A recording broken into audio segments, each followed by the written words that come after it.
네, 그렇습니다. 지금 탈모 인구 1000만 시대입니다. 우리가 머리카락만 가지고도 5살에서 10살 차이가 나게 보일 수가 있습니다. 그리고 머리가 낙엽처럼 우수수 빠져서 소갈이 보이는 것도 노화의 한 과정입니다.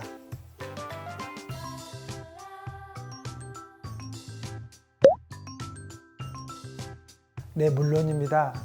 가을이면은 남성 호르몬 수치가 증가를 합니다. 그래서 그 대사 산물인 DHT라는 게 만들어지는데 걔들이 모낭세포를 직접적으로 공격을 해서 탈모를 일으키는 것입니다.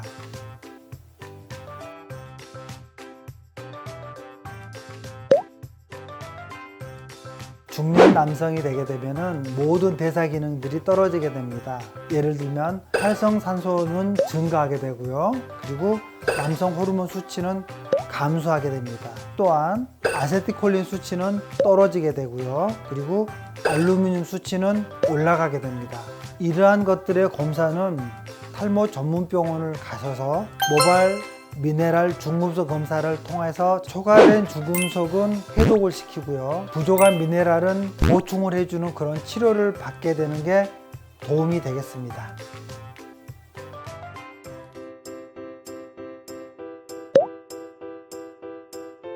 네, 제2의 사춘기라고 부르는데요. 여성들은 남성들과 좀 다른 방향으로 탈모 증상들이 생기게 되는데요. 첫 번째로서 지나친 염색이나 파마 같은 걸로 인해서 모발이 많이 손상이 되죠. 두 번째로 폐경으로 인해서 남성 호르몬의 증가로 인한 탈모가 악화가 되겠고요. 세 번째로서 갱년기 증상으로서 다양한 신체적인 증상들로 표현을 하게 되는데 그 중에 탈모도 하나의 대표적인 증상이 되겠습니다.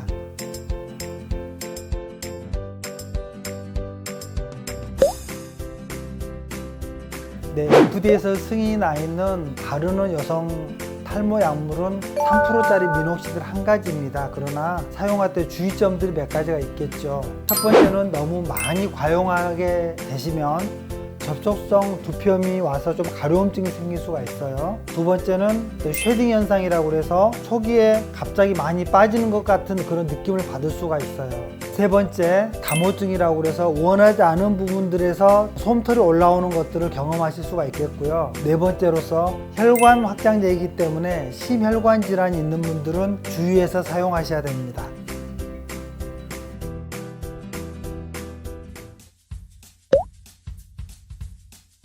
네, 상당히 많은 분들이 병원이 아닌 어떤 비과학적인 방법으로 탈모 치료를 하고 계시는데요. 물론 일부 효과는 있을 수 있겠습니다만은 현대 과학적으로 봤을 때 장기적으로 안정성이 확립이 안 돼 있기 때문에 현대의학적으로 허가나 인정이 안 돼 있는 것들입니다. 안정성 때문이죠.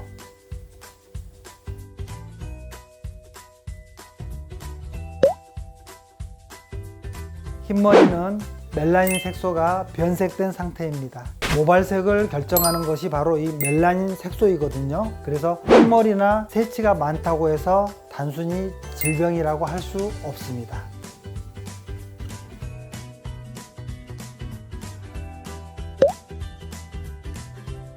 네, 흰머리를 뽑는다고 해서 검은 머리가 나는 것은 아닙니다. 반복해서 뽑게 되면은 오히려 상처가 나서 머리가 더 안 날 수도 있게 되겠고요. 차라리 자르거나 아니면 가벼운 세치 염색을 하는 게 더 낫겠죠. 자연스러운 현상으로 받아들이는 것이 좋겠습니다.